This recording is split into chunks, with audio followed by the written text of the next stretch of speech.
My name is Dr. Kohe Safa, and I have secured All India Rank 763 in UPSC Civil Services Examination 2025. So, a little bit about myself. I will first address my journey. Then मैं आपको बताऊंगी कि कैसे आप prelims के लिए, mains के लिए, अपने इंटरव्यू के लिए क्या क्या तैयारी कर सकते हैं. एंड देन उसके बाद जो भी आप लोगों के डाउट्स होंगे स्पेसिफिक तो वो हम एड्रेस कर लेंगे. तो सबसे पहले regarding my background, I belong from Jammu city in Jammu and Kashmir. I was born and brought up here. Then I did my education from Jammu only. उसके बाद मैंने 2018 में I passed my 12th grade, and that same year I cracked NEET and AIMS. Yes, so I was saying that I did my MBBS from AIMS Bhopal, और फिर मैंने 2024 में I graduated from there, and since then I've been preparing for UPSC Civil Services Examination, and this was my second attempt. First attempt मेरा 2024 में ही था, just after I graduated. I had not studied much, so I did not clear prelims. Next attempt, then the whole year I prepared 2024 ka, and then I gave prelims in 2025, और फिर mains भी हो गया, and then interview as well. So अगर मैं बात करूँ मेरी, I think this is my whole journey. अगर मैं बात करूँ मेरा पूरा जो स्ट्रैटेजी थी, तो I can guide you regarding that. First of all let me tell you some of the institutes that I have joined. I will transparently tell you. So first my foundation वो I did from Unacademy. उनके online courses थे, वहीं से मैंने किया था. And secondly जो मेरा प्रीलिम से पहले था, and then we have mock tests and all, mains का सारा preparation that I did from understand UPSC under the guidance of Satyam Jain sir. So these are the two coaching institutes that I was associated with, and it was only online. बाकी mock interviews के time मैंने काफ़ी सारे coaching में mock interviews दिए थे, तो उनसे मेरा थोड़ा बहुत एसोसिएशन उस तरह से था. बाकी if you think about prelims, तो प्रीलिम्स में सबसे पहले if you guys want to know my book list for prelims, mains and everything, so I will just tell you my book list. First of all, regarding my book list for UPSC, for prelims as well as mains, overall foundation के लिए, polity के लिए I followed Lakshmikant. Then for history, I had followed some notes of coaching institutes, but last में prelims के लिए I followed Lucent's general knowledge, ancient और medieval history के लिए सिर्फ प्रीलिम्स के लिए फॉलो किया था. देन आर्ट एंड कल्चर के लिए भी I followed some notes given by Unacademy, और जो मॉडर्न हिस्ट्री था उसके लिए मैंने स्पेक्ट्रम फॉलो की थी. देन इकोनॉमिक्स के लिए I followed the notes by Mrinal sir, और जोग्राफी के लिए आई मेनली रिलाइड ऑन 11th और 12th का जो NCERT हमारा रहता है जोग्राफी का, तो वही मेरा बेस मटेरियल था, उससे मैंने अपने नोट्स प्रिपेयर कर लिए थे. तो ये मोर ओवर मेरा यही रहा था. इसके अलावा if I just see environment and science and tech also I did from coaching notes only. ठीक है. तो this is my major book list for prelims. Mains के लिए आई मोस्टली फॉलोड, जैसे अंडरस्टैंड यूपीएससी ने अपने नोट्स दिए थे, या फिर जो मेरा कुछ अन अकेडमी के नोट्स थे उनसे ही मैंने मेंस का फॉलो किया था. तो there was no book as such. उसके अलावा regarding the prelim strategy, so first of all I think your foundation needs to be very very good. At least आपने अच्छे से ये जो 3 to 4 सब्जेक्ट्स हैं core, history, geography, polity, economics, इनको बहुत अच्छे से तैयारी होनी चाहिए. And you should have revise them multiple times, और आपको बहुत ज़्यादा PYQs का प्रैक्टिस करना चाहिए to understand the language of UPSC. क्या क्या चीज़ें पूछी जाती हैं, क्या क्या आता है, वो सब हमें जब अच्छे से पता चलेगा. सो जब जब तक हमें अच्छे से पता नहीं चलेगा कि हमारे सारे सब्जेक्ट्स की कोर नॉलेज नहीं होगी, then we won't be able to clear prelims I think. तो सबसे पहले आपको कोर सब्जेक्ट्स की अच्छी नॉलेज होनी चाहिए. At least give, I would say at least give 3 to 4 months to these core subjects. Revise करो उनको multiple times, only then you will get a hang of it. और जब आपके ये कोर सब्जेक्ट्स हो जाएं, then you move on to the later subjects जो आपके मेंस का प्रिपरेशन रहता है. जैसे कि हमारी हिस्ट्री में थोड़ा वर्ल्ड हिस्ट्री और पोस्ट इंडिपेंडेंस रहता है. I don't think that is very important also, because only 1 to 2 questions are asked, but still उसको थोड़ा एक बेसिक लेवल पर प्रिपेयर होना चाहिए. Society is a very important subject. Geography mostly आपके प्रीलिम्स से ही कवर हो जाता है. Then you have this ethics का बहुत अच्छा हमें अच्छे से कवर करना है. So ethics, society, international relations, internal security, all these are very important subjects to be covered, but they should be covered only after you have basic foundation. या I will tell topic wise, I will tell about main separately. अभी मैं prelims का बात कर रही हूँ mostly. तो prelims का ये मैंने आपको बुक लिस्ट बता दी, सोर्सेज बता दिए. Then we have current affairs. Current affairs का भी मैं आपको प्रीलिम स्पेसिफिक बता देती हूँ. That I use to study one newspaper daily. I use to read. It took me around 2 hours throughout my preparation of 1 year. And later prelims जब पास आने लगा तो मैंने जो ईयरली मैगजीन्स होती हैं उनको फॉलो किया. वो भी मैंने शायद 1 या 2 बार बस पढ़े होंगे. तो आई डोंट थिंक बहुत ज़्यादा रोल है करंट अफेयर्स का इन प्रीलिम्स पर से, क्योंकि current affair is very large, very vast. तो आपको पता होना चाहिए, but it's not like. But even if you have a good command on your basic main sources, तो मतलब जो आपके कोर सब्जेक्ट्स हैं, स्टैटिक नॉलेज अगर आपका अच्छा है तो you can clear prelims with that. Current affair is just a cherry on the top.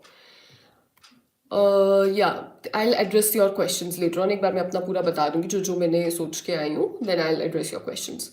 उसके बाद सेकेंडली प्रीलिम्स का जो एग्जाम में स्ट्रैटेजी रहता है सॉल्व करने का, आई थिंक उसमें भी बहुत है. I followed MCQ aptitude series by Satyam Jain sir only, and that really helped me.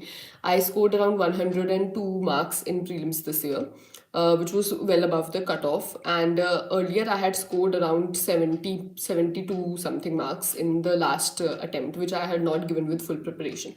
So there is a lot of jump in my marks, mainly due to these MCQ aptitude, better revisions and things like that.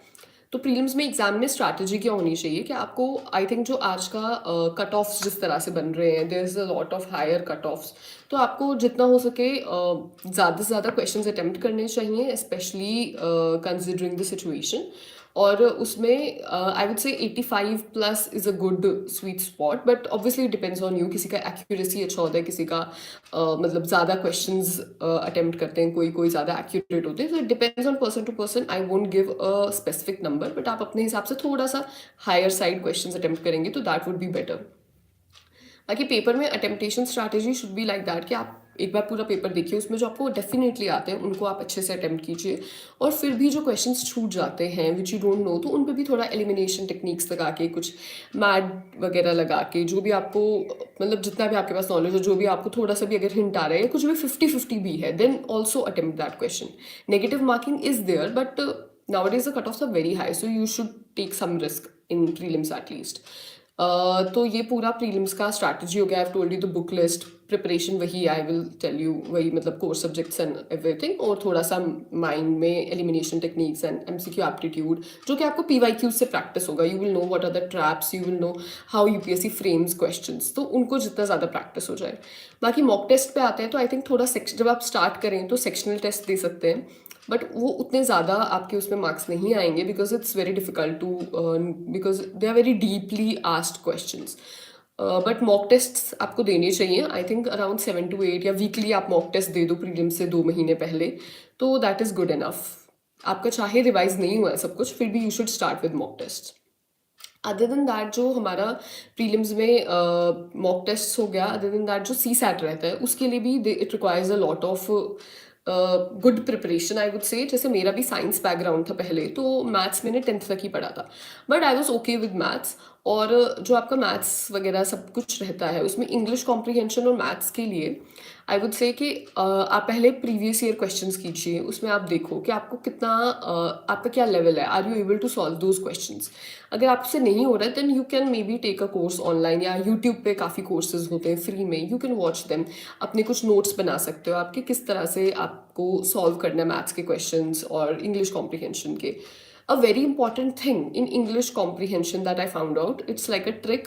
Maybe it will work for someone, it will work for not, but I found it helpful for myself कि English comprehension में भी थोड़ा सा MCQ aptitude लगता है. Like once just go through the question, go through the जो भी हमारे 4 पॉइंट्स होते हैं, जो हमारे MCQs होते हैं, 4 options, just go through them first.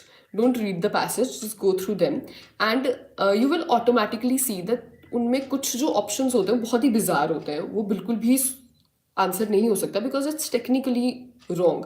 UPSC बोलता है कि मेरे पैसेज को देख के then you see the answers, but UPSC correct passages ही देगा ना. They won't give you like कुछ उल्टा तो नहीं देंगे. They won't give you bizarre things. तो कुछ options are like directly very incorrect just by seeing them on their own. तो उनको तभी एलिमिनेट कर सकते हो. और उसके बाद जब आप पूरा पैसेज पढ़ोगे, then you will be more then you will be better able to see what is the main option or what is the correct option. क्योंकि passages बहुत tricky होते हैं, उनमें दो options में तो बहुत ज़्यादा confusion होता है. So उसमें भी थोड़ा सा MCQ aptitude आपको use करके you'll have to see which option fits best. बाकी जो वो रहता है हमारा सी सैट का जो मैथ्स पोर्शन रहता है, उसमें तो आई वुड से प्रैक्टिस. ऐसे का भी जो कॉम्प्रिहेंशन है उसका भी प्रैक्टिस, एंड जो मैथ्स है, रीजनिंग है, उसका भी प्रैक्टिस. एटलीस्ट फ्रॉम 2013 में स्टार्ट हुआ था, 2013-14 के ऑनवर्ड्स आप करते चलिए उसका 1 बार 2 बार 3 बार प्रैक्टिस करो. रोज 1 घंटा बैठो एटलीस्ट. अब क्योंकि prelims is coming close, so you should sit for 1 hour and practice it. तभी, क्योंकि और कोई भी बुक्स लेने की जरूरत नहीं है, कुछ भी और करने की जरूरत नहीं. जस्ट अंडरस्टैंड द कंसेप्ट, अपने थोड़े नोट्स बना लो and then you can just practice CSAT. So in exam also CSAT strategy में मेरा ये रहता था, I would first solve the English comprehension. In English comprehension में I would at least solve, I think मैं 1-2 छोड़ती थी ज़्यादा जिनमें मुझे बहुत ज़्यादा कन्फ्यूजन हो रहा है, but mostly I would solve all the English comprehension. And I got around 105 marks in my previous attempt in CSAT, and this year also I got 100 marks in CSAT. So CSAT was good. I think अगर आपका strategy रहता है आप English comprehension सारे solve करते हो, और maths में भी आपका बेसिक लेवल है. एक 10th तक का ही मैथ्स मुझे भी आता था. Even I did no permutation combination या प्रोबेबिलिटी बहुत हाई लेवल का, बट उसमें भी I could score decent marks just by finding out the questions जो आपको लगे कि आप सॉल्व कर सकते हो. तो math CSAT is all about finding the right questions for you जो ईजी रहते हैं, और आप टाइम में, कितने कम टाइम में उन सबको सॉल्व कर सकते हो. उसमें भी आई थिंक कम से कम 45 अबव थोड़ा टारगेट करना चाहिए to score like decent marks. ये सब हो गया. Then I think we should go on to mains now. Was my prelims overall. If you have any specific doubts, then we'll consider it after the session ends. Mains में सबसे पहले just a second. हाँ, तो mains के लिए I think first of all we have very different strategy for essay, GS1, GS2, GS3, GS4. तो सबसे पहले मैं एसए से स्टार्ट करती हूँ. एसए के लिए सबसे पहले आपको बहुत ज़्यादा एसेज लिखने की भी ज़रूरत नहीं है. You just have to see that what is the demand of essay. तो ऐसे में what I use to do, क्योंकि मैं ये अंडरस्टैंड यूपीएससी के कोर्स के साथ ही जुड़ी हुई थी फॉर एसए ऑल्सो, तो I studied everything, I like learned all things from there. तो ऐसे के लिए first of all you should understand कि कौन सा टॉपिक आप लिख सकते हो. Try to pick a broader topic, और उसमें आपको जितने सारे उसके एस्पेक्ट्स बना सकते हो, जितने सारे आप उसके डायमेंशंस बना सकते हो, दैट इज़ गुड. तो ऐसे में आपको वो जो टॉपिक है उसको हर एंगल से लिखना है, उसके सब एंगल्स एक्सप्लोर करने हैं. उसमें आप जो पहले चलती थी लाइक हिस्ट्री, सोसाइटी, पॉलिटी, आप उनको हर एक एंगल एक्सप्लोर करो, but that is a very narrow thing to approach a essay. वो भी एक है, but main thing is that you need to approach the essay from all points of views. जो भी एसे का है उसको आप क्वेश्चंस पूछो, उससे आप पता करो. लाइक फॉर एग्जाम्पल इस बार if I remember there was an essay regarding contentment is a luxury. Contentment is a luxury, while something on those lines, while artificial poverty जो हमारा रहता है, satisfaction and all, उस सब पे था. तो just understand the demand of the essay, कि पहले आप थोड़ा कंटेंटमेंट बताओ कि कंटेंटमेंट क्यों लग्जरी है, और जो हमारी नीड्स हैं, हमारे वांट्स हैं, वो क्यों आर्टिफिशियल पावर्टी है. तो थोड़ा उस पे जाओ, वो क्यों है, क्या है, how, what, why. Just explore all these things. तो उससे आपका ऐसे काफ़ी होलिस्टिक बन जाएगा. And try to give examples, try to start your essay with anecdotes. उसमें आप अच्छी स्पीचेस जो हुई हैं, जैसे I use to quote Martin Luther King की एक ऐसे में, मैंने मॉक टेस्ट में I remember I quoted his speech जो उनकी रही थी. Then we have a lot of good speeches and all. तो वो सब आप कोट कर सकते हो. आप अच्छे पोएम्स का एक बना सकते हो. वो सब चीज़ें आपको अपने पास रखनी है. You need to have a lot of fodder for essay. और फिर आप जब उनको लर्न कर लोगे, then you can just put in and try to have some unique anecdotes तो जो आपके जैसे आपने कहीं सुना होगा, या जैसे मेरा मेडिकल से रिलेटेड था, तो I had some medical related जो कुछ फिजिशियंस थे या साइंटिस्ट थे जिन्होंने ऐसा कुछ डिस्कवरी किया हो साइंस रिलेटेड, तो वो आप यूज़ कर सकते हो इन योर ऐसे, that will make it unique. तो दिस इज ओवरऑल फॉर एसे। अगर किसी को कुछ बहुत ज़्यादा अलग चीज़ पूछनी है, I also have uploaded all my essay GS1, GS2 and GS4 as well as my medical science optional mock test copies on my Telegram channel, so you can see it from there as well. बाकी GS1 पे आए तो it's history, geography and society mainly. तो हिस्ट्री में I think आपका जो art and culture रहता है और आपका जो मॉडर्न हिस्ट्री रहता है, that is most important. World history and post independence and history are also there, but उसका you can just go through it once.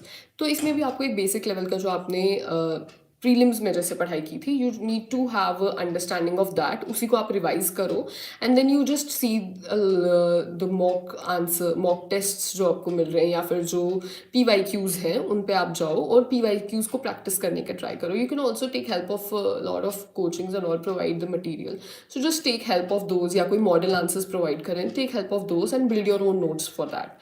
GS1 में आई थिंक ज्योग्राफी में तो it's totally the prelims stuff that is required, बाकी कुछ भी नहीं है। For society, I wrote, I think as per me, I used to write good answers for society. तो उसके लिए I think a lot of data facts, आपका जो committees होती हैं, a lot of examples, all these things are very important in society.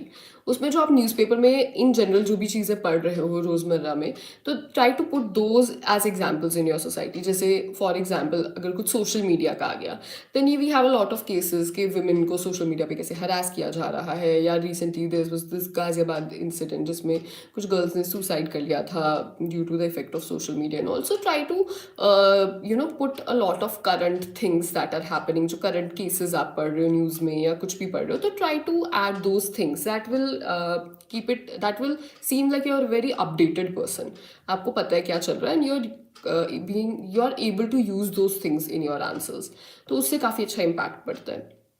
Then other than that society में तो I think आपको थोड़े नोट्स प्रिपेयर कर लेने चाहिए, not of the keywords and all these extra examples and everything. बाकी answer writing में in general जो मैं फॉलो करती थी throughout all papers is that I use to write a lot of points and I made sure that I write examples with every point. कुछ भी example डालती ही थी, very short crisp points but with examples. I didn't explain much, मैंने सारे papers में ऐसा ही किया। I did not use to explain much, introduction, conclusion और बीच में lot of points, and try to break the question into some parts, ताकि आप एक पार्ट में आप थोड़ा 4-5 पॉइंट्स लिख दो, एक पार्ट में 4-5 points, so that way you are easily able to write 10 points and 10 marker, 15 points and 15 marker. In 15 marker you can also give a way forward, या कुछ अलग थोड़ा नेगेटिव, शायद आपको बस एक ही तरफ का पूछे, you can also give a little bit of negative points and then a way forward as well.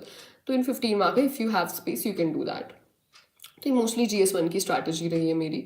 For GS2 also I made very comprehensive, I would say comprehensive value added notes बनाए थे मैंने just for polity, जिसमें सारे case laws, topic wise सारे case laws हो गए relating to from fundamental rights to everything, सबके मैंने नोट्स बनाए थे। देन कमिटी रिकमेंडेशंस जो रहते हैं, हमारे आर्टिकल्स रहते हैं जो इंपॉर्टेंट, तो मेन तो लक्ष्मीकांत ही है, but then you can use the model answers जो प्रीवियस ईयर क्वेश्चन होते हैं उनके, या फिर कोचिंग से जो भी मटीरियल मिल रहा है उसके, you can use the model answers and material to like have a deeper knowledge about the topic।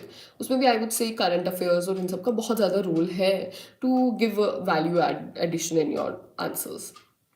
Then for governance I think it's not a big of a deal, उसमें 4-5 topics आपको पहचानने हैं, what are the main topics that are asked in governance। जैसे e-governance पे काफ़ी पूछा जाता है, then there's like a lot of topics, तो उन पे सर्विस डिलीवरी गवर्नमेंट की क्या है, देन आपको गवर्नेंस में बाकी थोड़ा इन जनरल जो गवर्नेंस के होते हैं, सिविल सर्विसेज का क्या रोल रहता है, ऐसे कुछ टॉपिक्स पे आप प्रिपेयर कर लीजिए अच्छे से, and then you can tackle those.